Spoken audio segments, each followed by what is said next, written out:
그 방에 들어가야 됩니다. 왜냐하면 못 나오거든요. 네, 그 놀이의 그 욕구를 다 풀어줄 때까지 그 방에 들어가 있어야 됩니다. 근데 한 번은 이제 방 안에 있다가 집안일이 좀 할 게 있어서 이제 집안일을 하면서 이제 이렇게 첫째 아들을 이렇게 놀라고 했는데 첫째가 다가와서 저한테 뭐라고 막 물어보는 거예요. 근데 제가 막 다른 일을 하고 있다 보니까 그 질문에 이렇게 신경을 못 쓰고 그냥 대충 그렇게 대답을 했어요. 그냥 그래 그래 이렇게 대답을 얼버무렸는데 그냥 저희 아들이 대뜸 저한테 저를 치면서 아빠 제 얼굴 좀 보고 말해요. 라고 하는 거예요. 이게 아들이 얼마나 제 대답에 영혼이 없는지를 5살인데도 다 느끼고 있다는 것을 제가 알게 됐습니다. 그만큼 아이나 어른이나 상관없이 사람의 진심을 분별할 수 있는 그러한 능력이 우리 가운데 있다는 거예요. 그만큼 우리는 보이지 않는 것들을 깨닫고 느끼는 그러한 은사와 그러한 능력들을 하나님께서 우리에게 주셨다는 것이죠. 여러분, 사람이 감동하는 때가 있습니다. 무언가에 감동하는 때가 있죠. 여러분도 감동해 보신 적 있으세요? 대략 표정들을 보니 인생에 감동이 없는 표정으로 계신데 여러분 무엇인가에 감동해 보신 적 있으시죠? 네. 여러분은 무엇에 감동을 하십니까? 어떨 때 감동을 하세요? 이게 또 형제이냐 자매이냐에 따라 감동의 포인트가 달라집니다. 근데 공통적으로 우리는 우리의 눈앞에 무언가가 얻어졌을 때, 그리고 우리가 바라는 무언가가 이루어졌을 때, 그러니까 가시적인 어떤 것들이 우리 가운데에 주어졌을 때 대체로 감동을 하는 경우가 많습니다. 이렇게 연애를 하다 보면 이렇게 서로에게 선물을 주는 것이 큰 감동이 되잖아요. 그게 왜 감동일까? 선물 안에 담겨 있는 마음도 중요하지만 그 마음을 전달하는 그 물질이 눈에 있으니까 감동이 되죠. 아닌 것처럼 쳐다보시는데 여러분 정직하게 우리 서로 이야기하면 좋겠어요. 네, 여러분 마음만 주면 여러분 처음에는 감동하지만 두 번째 이후부터는 감동이 식잖아요. 그렇죠? 네. 그러니까 순간적으로 우리에게 감동을 주는 무언가들이 참 많지만 그런데 그 모든 것들의 특징 중에 하나는 그 감동이 참 지속되기 어렵다라는 거예요. 한 번 무엇인가 나에게 얻어졌는데 그것이 또 나에게 주어지면 이 시간이 반복될수록 우리는 그 감동의 깊이가 깊어지는 것이 아니라 오히려 그 감동이 희미해지고 그 의미를 더 퇴색하게 만드는 우리의 마음이 있다는 거죠. 차라리 오히려 우리에게 진한 감동으로 여운이 많이 남는 그것은 언제냐면 바로 서로의 진심을 확인할 때입니다. 사람이 나에게 진심을 가지고 다가올 때, 그 상대방의 진심이 나에게 느껴질 때 우리는 진한 감동을 하게 됩니다. 요즘에는 그렇게 자주 쓰진 않지만 여러분 손으로 쓴 편지 한번 받아보신 적 있으세요? 저희 지난주에 저희가 새해를 맞아서 MC단이 서로 편지를 나눴는데 저는 못 써가지고 굉장히 이제 욕을 얻어먹었는데 제가 손으로 쓴 편지를 2장을 받았어요. 근데 사실 내용만 놓고 보면 그다지 별말은 없어요. 근데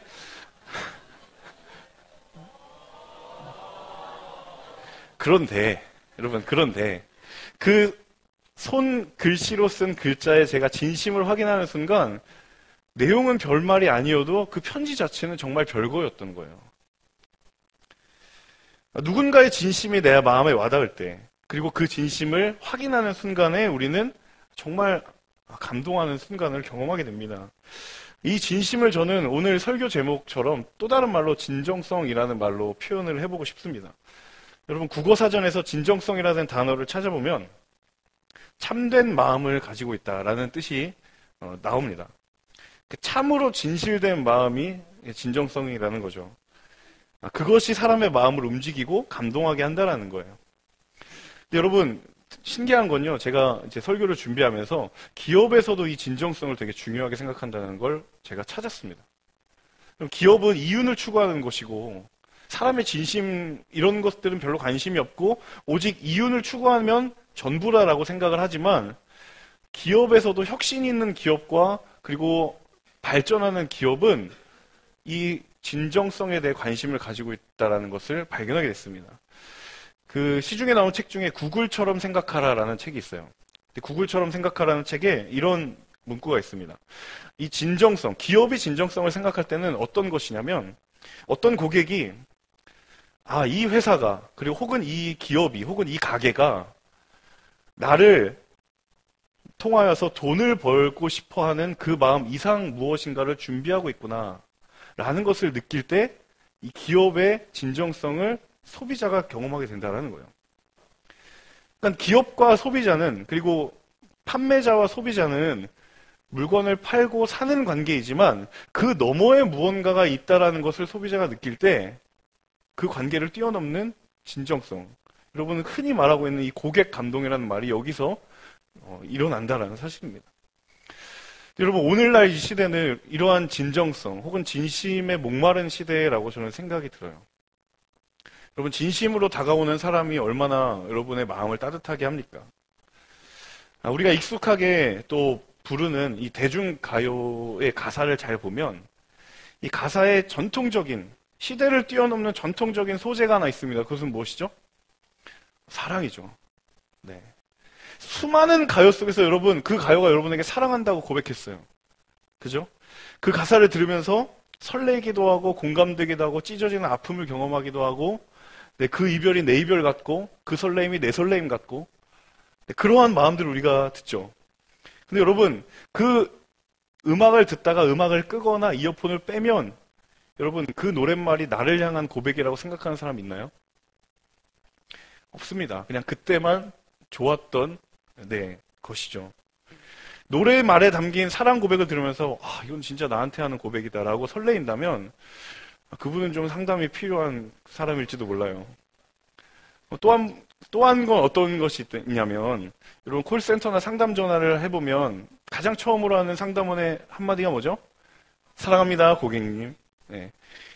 여러분 그 말을 듣고 누군가가 내가 이분의 말에 참 좀 진지하게 이 사랑 고백을 좀 생각을 해봐야 되겠다 라고 생각한다면 저한테 데려오십시오. 그런 분 계시다면 제가 기도해 드리겠습니다. 그런 사람은 없다라는 거죠. 정말 이 고백이 나에게 하는 진정성 있는 진심 있는 고백이다라고 설레이는 사람이 없다라는 거예요. 그만큼 진심이 남발되고 있고 진정성이 너무도 귀한 시대를 살아가고 있습니다. 그 이야기를 뒤집어 이야기하면 우리가 얼마나 누군가의 진심을 갈망하고 살아가고 있는지, 정말 화려한 것이 아니어도 사소한 한 가지가 우리의 마음을 적시는 진심이 있다면 그게 얼마나 나의 마음을 따뜻하게 하는지, 그런 것들을 우리는 갈망하고 간구하면서 살아간다는 거예요. 형식과 거칠애가 포장되어 있지 않아도 조금은 서투르고 조금은 다소 어색해도 그것에 담긴 진심이 있다면 얼마나 우리가 따뜻함을 느끼는지 모릅니다. 반대로 그리고 우리가 누군가에게도 그러한 사람이 되어주기를 원합니다. 그런데 여러분, 한 가지 질문을 던집니다. 이 진심과 진정성이 과연 사람과 사람 사이에 국한된 이야기일까? 인간의 관계에서만 국한된 이야기일까? 결코 그렇지 않다라는 사실이죠. 성경은 이것이 사람과 사람과의 관계뿐만이 아니라 하나님과 우리와의 관계에서도 진심이 통하고 진심이 나누어지고 진심을 느끼는 일들이 많이 있다라는 것을 성경에서 이야기하고 있습니다. 오늘 본문을 통하여서 이 다윗과 요나단의 서로의 마음을 알았던 진심을 통해서 사실은 이 둘의 진심이었지만 본질적으로는 다윗이 하나님과 진정성 있는 믿음을 가지고 있었기 때문에 다윗이 요나단에게 그러한 믿음의 진정성을 보여주었다는 사실을 우리가 깨닫는 시간이 되기를 원합니다. 그리고 더 나아가서 여러분의 믿음의 진정성을 하나님 앞에 온전히 드리며 그리고 결단할 수 있는 사랑하는 폴투 예배자들 모두가 될 수 있기를 주님의 이름으로 간절히 소망합니다. 성경 속에서 하나님의 은혜를 경험했던 사람들의 공통적인 특징 중에 하나가 바로 이 진정성을 지녔던 사람입니다. 하나님 앞에서 믿음의 진심을 가지고 있었고 사람들 앞에서 영적인 진정성을 가지고 있었던 사람들이었죠. 오늘 본문의 주인공 다윗이 아주 그것의 대표적인 인물입니다. 우리는 이 본문의 주인공인 다윗을 통해서 그가 가지고 있는 내면과 믿음의 진심을 보게 됩니다. 오늘 본문의 줄거리를 간략하게 요약하면요. 초대 왕, 이스라엘의 초대 왕이었던 사울 왕 가문이 몰락하게 됩니다. 그리고 그 다음 왕인 다윗이 이스라엘 역사의 전면에 등장합니다. 그런데 사울 가문, 이 몰락한 가문의 자손들이 모두 다 죽었는데 그 가운데 한 사람이 살아남았어요. 바로 다윗과 또 하나의 주인공인 오늘 본문의 누구죠? 무비보셋이라는 인물입니다. 이 무비보셋은 사울의 손자입니다. 다시 말해서 요나단의 아들이죠. 그러니까 왕의 혈통입니다. 물론 몰락한 왕의 가문이긴 하지만 적어도 여전히 왕의 가문이었고 왕의 혈통이었죠. 그런데 그의 혈통, 그 왕의 혈통답지 않은 그의 인생이 불행의 연속이었습니다. 먼저 태어나면서부터 이 무비보셋이 불행을 경험하는데요. 이 무비보셋이 아기 때 자신을 키우던 유모가 이 무비보셋을 안고 전쟁통에서 그를 데리고 피신하다가 그 아이를 떨어뜨리게 됩니다. 그래서 무비보셋이 두 발을 절게 되는 장애를 갖게 되었다라고 성경은 이야기합니다. 그리고 심지어 그가 5살 때 그의 할아버지 사울과 아버지 요나단 그리고 그의 형제들이 그 유명한 길보아산에서 전투에서 다 죽게 됩니다. 완전히 그 가문의 씨가 말라버린 거죠. 살아남은 유일한 왕손이지만 여러분 이미 몰락한 왕의 자손이기 때문에 사실 살아남았다라는 게 다행이라기보다는 이제는 뭘 두려워해야 되냐면 새로운 왕조가 이 가문을 숙청할지는 않을까라는 그러한 죽음의 위협 앞에 살 수밖에 없었더라는 사실이죠. 그래서 무비보셋이 장성한 이후에 은신해서 살아갑니다. 무비보셋이 사람들의 눈을 피해 이 마길이라고 하는 사람의 집에서 은둔하면서 지내기를 시작하죠. 그런데 어느 날 다윗이 사울 집안에 남아있는 사람을 찾기 시작합니다. 다윗은 정말 믿음의 진정성, 마음의 진심을 가지고 찾은 것이지만 사실 이 소식 자체는 무비보셋에게 그렇게 반가운 소식이 아니죠. 우리 1절 말씀을 다시 한번 읽어보도록 하겠습니다. 1절입니다. 시작. 하루는 다윗이 물었습니다. 사울의 집안에 아직 살아남은 사람이 있느냐? 내가 요나단을 생각해 그에게 은총을 베풀고 싶구나. 자, 다윗이 사울 집안에 남아있는 사람들을 찾기 시작했다라는 이 소식을 들었을 때 대체로 사람들이 어떻게 생각했을까요? 이제 피비린내 나는 숙청이 시작됐구나. 여러분 보통 역사의 기록을 보면 왕조가 뒤바뀌면 새롭게 왕권을 쥔 그 왕조가 왕위에서 내려온 남은 그 몰락한 가문들을 어떻게 하죠? 다 숙청합니다. 왜냐하면 조금이라도 반란이나 혹은 갈등의 불씨를 없애려고 다 제거하죠. 그러니까 다윗이 오늘 1절처럼 사울 집안에 살아남은 사람 없느냐라고 말했을 때 다른 사람들이 생각하기는 뭐냐면 이제 다윗이 사울 가문을 숙청하려고 하는구나라고 생각했다라는 거예요. 여러분 놀랍게도 성경은 다윗이 그러한 이유가 아니라 전혀 다른 이유로 사울의 남은 집안의 사람들을 찾았다라는 거예요. 여러분 1절 하반절에 보면 다윗이 사울 집안의 남은 사람을 찾은 이유가 누구 때문이에요? 내 자신의 막역한 친구였던 요나단 때문입니다.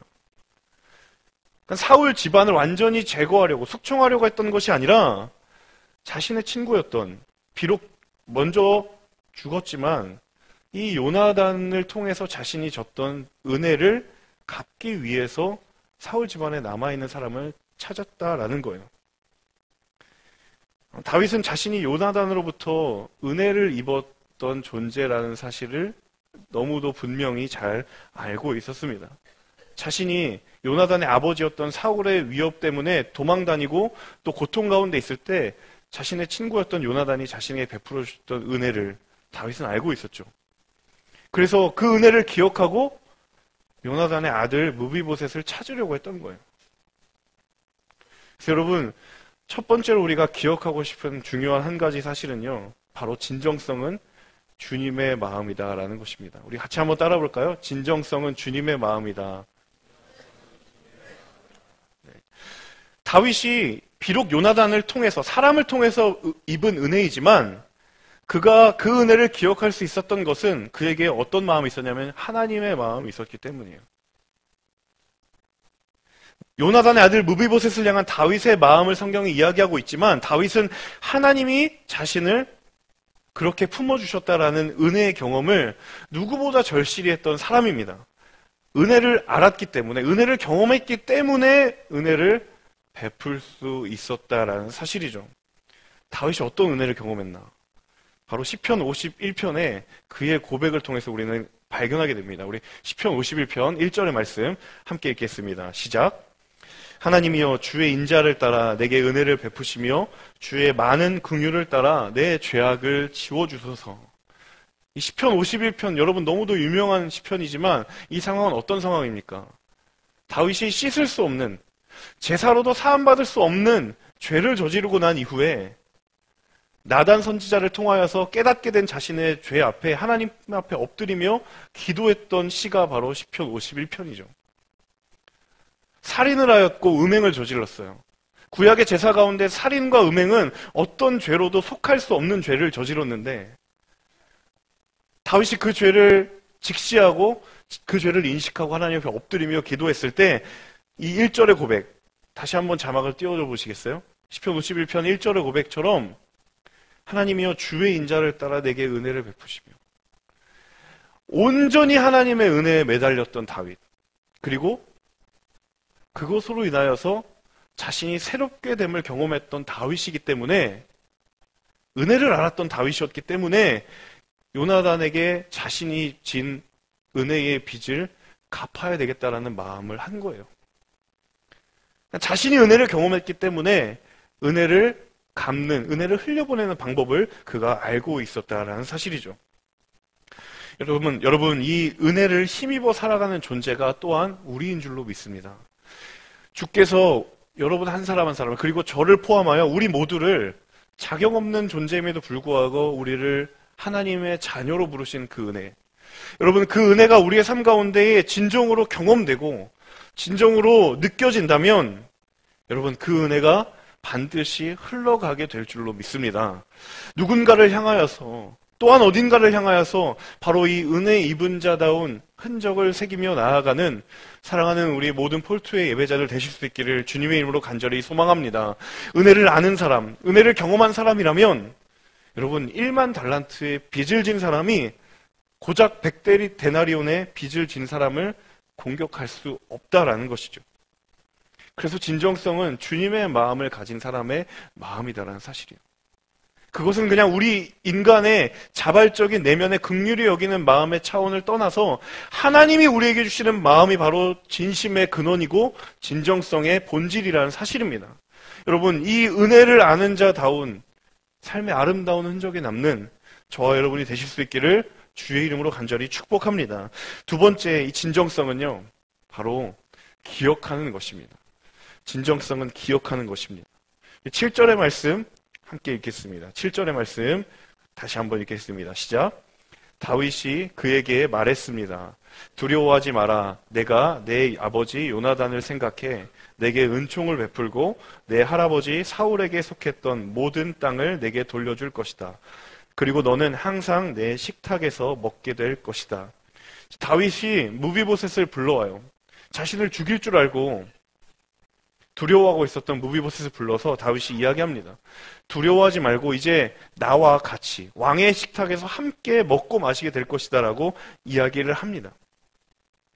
그런데 이러한 다윗의 호의가 무엇으로부터 비롯되었느냐?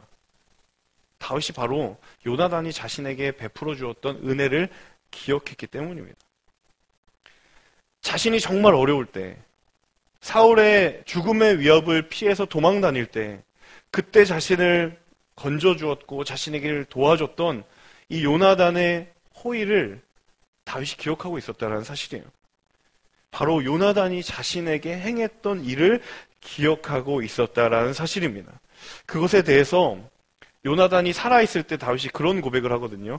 사무엘상 20장 13절에서 15절에 다윗이 요나단을 향하여서 그렇게 고백을 합니다. 우리 같이 한번 읽어보도록 하겠습니다. 하지만 아버지가 자네를 해치려고 하신다는 것을 알게 되면 자네에게 알려 자네를, 그렇지 않다면 여호와께서 내게 어떤 벌을 내리셔도 다 받겠네. 여호와께서 우리 아버지와 함께 하셨던 것처럼 자네와 함께 하시길 바라네. 그러니 자네는 내가 사는 동안 여호와와 같이 내게 끊임없는 긍휼을 베풀어주고 내가 죽임을 당치 않게 하고 여호와께서 이 땅 위에서 자네의 다윗의 원수들을 모조리 끊어버리시는 날에도 집안과의 의리를 끊지 말고 지켜주게. 요나단이 한 가지 약속을 한 거예요. 내가 죽은 이후에도, 우리의 가문이 후에 몰락한 이후에도 우리와 의리를 끊지 말고 그 약속을 지켜달라고 요나단이 다윗에게 약속을 합니다. 그리고 다윗이 그렇게 하겠다는 약속을 하죠. 자신이 사울에게 쫓길 때 사울의 아들이었지만, 비록 사울의 아들이었지만 다윗의 친구였던 이 요나단이 자신을 도와주었던 기억과 그리고 후에 자신에게 긍휼을 베풀어 달라는, 자신의 집안을 기억해 달라는 이 요나단의 간청을 다윗은 기억하고 마음에 새겼다는 거예요. 요나단이 죽은 이후에도 그것을 기억하고 그에 남아있는 한 사람, 가문의 한 사람이었던 무비보셋을 데려와서 그 기억을 결단하고 그 기억을 실행했다라는 사실입니다. 그래서 여러분, 기억은요, 추억과는 다릅니다. 기억은 오늘의 삶을 움직이는 힘이 있어요. 기억과 추억 모두가 다 과거에 일어난 일들로부터 비롯된 것이지만 여러분, 추억은 과거에 머물러 있어요. 아, 그때 정말 좋았다. 그 일을 기억할 때 내가 좋았다. 하지만 여러분, 기억이라고 하는 것은 오늘 나의 삶의 동력을 삼는 것이 바로 기억입니다. 다윗이 요나단의 약속을 기억하고 요나단이 자신에게 베풀어 주신 긍휼을 기억한 것은 그 기억으로 오늘 내가 내 눈앞에 있는 무비보셋을 사랑하고 아끼고 섬기겠다라는 오늘의 결단으로 그것을 기억했다라는 사실입니다. 여러분, 이 은혜의 기억이 우리 가운데에 소멸되지 않는 은혜가 있기를 주님의 이름으로 간절히 축복합니다. 하나님이 우리에게 베풀어 주셨던 은혜, 그리고 내가 누군가로부터 받았던 그 사랑의 빚을 추억하는 것이 아니라 기억하는 여러분 되시기를 간절히 소망합니다. 여러분, 제가 결혼을 하고 나서 사랑받는 남편이 되는 길을 제가 깨달았어요. 그러면 제가 지금 사랑받고 있는 남편인가? 라고 물으신다면, 네, 사랑받고 있습니다. 네. 여러 모양의 사랑을 받고 있어요. 네. 사랑받는 남편의 비결을 알려드릴게요. 우리 형제님들 귀를 한번 쫑긋 세워보세요. 들을만 하거든요, 이거 생각보다. 제가 경험했으니까, 네, 이론으로 하는 게 아니니까. 이 사랑받는 남편들의 특징 중에 하나가 무엇이냐면, 형제님 한번 따라해 봅시다. 잘 기억한다. 네. 여러분, 망각하면 불행이 찾아오고요. 기억하면 행복이 찾아옵니다.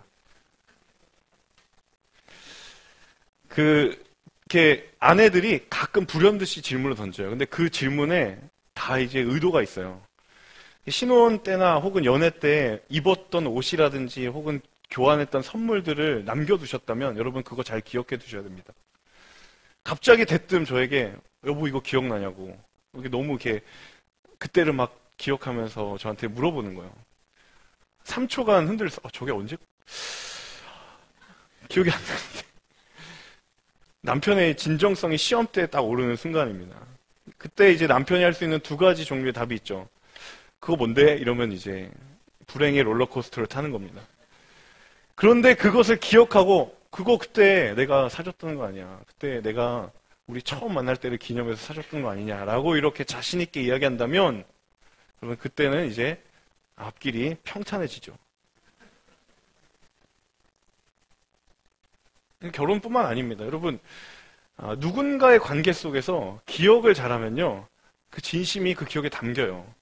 특별히 제가 온누리교회 또한 사역을 하면서 온누리교회가 이제 큰 교회다 보니까 제가 개인적으로 생각보다 사람의 이름을 잘 기억하는 편인데도 불구하고 여기 와서 제가 굉장한 좌절을 많이 경험했어요. 특별히 폴투에 왔을 때 한 달간 분명히 얼굴을 아는데 이름을 모르는 거예요. 그래서 이렇게 딱 보고 이렇게 한두 걸음 뒤떨어져가지고 핸드폰으로 이제 카톡으로 얼굴이랑 사진을 확인하는 제 모습을 발견하고 정말 나도 되게 다 기억합니다. 네. 근데 여러분 그 내 이름이 뭐라고 기억해주면 여러분 기분 좋잖아요. 그죠? 근데 그 기억에 뭐가 담겨 있는 거예요? 그냥 내 이름을 알아주는 게 아니라, 아, 이 사람이 나에게 마음을, 관심을 가지고 있구나. 이것 때문에 여러분 좋은 거잖아요. 더 열심히 기억하도록 하겠습니다.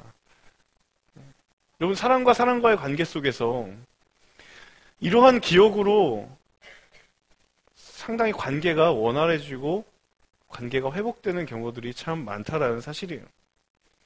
누군가를 감동시키는 힘이 기억에 있다라는 거예요. 기억하지 않으면 그 가치가 당연한 것처럼 우리는 생각합니다. 잊어버립니다. 하지만 여러분, 당연하다고 해서 그 가치가 사라지는 것은 아니잖아요. 다윗이 그러한 기억을 가지고 있었다는 사실이에요. 여러분, 모세가 쓴 신명기에서 반복적으로 나타나는 모세의 유언 중에 한마디가 있습니다. 그것은 무엇이냐면 바로 기억하라라는 것입니다. 이제 모세는 가나안에 들어가지 못하게 됐어요. 출애굽 다음 세대가 이제 가나안에 들어가는데 신명기를 통하여서 모세가 그 광야 다음 세대에게 유언을 전해주는 그 수많은 말들 중에 키워드가 뭐냐면 기억하라라는 거예요. 잊지 말아라. 너희의 조상들 출애굽 때부터 광야를 통하여서 이곳에 이르기까지 하나님께서 너희에게 베풀어 주셨던 은혜를 기억하라. 그리고 들어가서 그 은혜를 잊지 말라. 그들이 그것을 잊어버리는 순간 단순히 그때 일을 잊어버리는 정도에 그치는 것이 아니라 그들의 믿음에 위기가 찾아온다는 거예요. 여러분, 하나님을 향한 우리의 믿음의 진정성은 바로 하나님께서 우리에게 행하시는 일들을 기억하는 것으로부터 출발한다는 사실을 기억하시기를 원합니다. 여러분, 그것이 오늘 나의 삶이 무엇을 말해야 되는지 생각하게 만든다는 사실이에요. 사랑하는 여러분, 매 일의 순간순간마다 하나님께서 내게 베풀어 주신 은혜를 기억하며 살아가시는 여러분 되시기를 주님의 이름으로 축복합니다. 그 기억이 오늘 내 삶 가운데 주님을 향한 인생으로 이어지는 은혜가 있게 될 줄로 믿습니다. 마지막 한 가지는요, 이 진정성은 바로 한 영혼을 사랑하는 마음입니다. 같이 한번 따라해 볼까요? 진정성은 한 영혼을 사랑하는 마음이다. 네, 우리 9절과 10절의 말씀을 한번 다시 읽어보도록 하겠습니다. 9절과 10절입니다. 시작. 그러자 왕이 사울의 종 시바를 불러 말했습니다. 내가 내 주인의 손자에게 사울과 그 집에 속했던 모든 것을 주었다. 그러니 너와 내 아들들과 종들은 무비보셋을 위해 땅을 경작하고 곡식을 거두어 내 주인의 손자에게 양식을 대도록 하여라. 내 주인의 손자 무비보셋은 항상 내 식탁에서 먹게 될 것이다. 그때 시바는 15명의 아들과 20명의 종들이 있었습니다. 다윗이 은신하며 살고 있었던 무비보셋을 어디로 부르냐면 예루살렘으로 부릅니다. 굉장히 상징적인 액션이거든요. 예루살렘은 왕이 거한 성이 있고 또한 뭐가 있어요? 아직은 지어지지 않았지만 여러분, 하나님의 법궤가 있잖아요. 다윗 때는 아직 성전이 안 지어졌으니까 하나님의 임재의 자리예요. 그 영적인 중심에 인생에 패배했고 몰락한 가문이었던 무비보셋을 예루살렘으로 불러드립니다. 그리고 불러들이는 것에 그치는 것이 아니라 먹을 것을 주고 사울의 종이었던 시바를 통해서 너희들이 일을 하고 경작을 해서 이 무비보셋을 먹이고 입히고 도와주라라고 이야기합니다. 여러분, 시바의 눈으로 봤을 땐 굉장히 좀 기분이 그렇게 좋지 않을 수 있어요. 왜냐하면 이미 몰락한 왕의 가문이고 자신이 섬기던 주인이 사라진 상황에서 고작 남겨져 있는 그 손자 하나를 돌봐야 하는 이 시바의 입장에서는 그렇게 별로 원하지 않는 일입니다. 하지만 다윗이 명령하죠. 내가 그 무비보셋을 챙기고 그 무비보셋을 섬기다라고 이야기하죠. 그것이 무엇이냐면 바로 다윗이 한 영혼을 가지고 있었던 사랑의 마음 때문이었다는 사실이죠. 근데 여러분, 이 사랑은요, 바로 관심과 함께 갑니다. 그래서 관심과 사랑은 언제나 세트 메뉴와 같아요. 사랑의 출발점이 어디에 있냐면 관심에 있어요.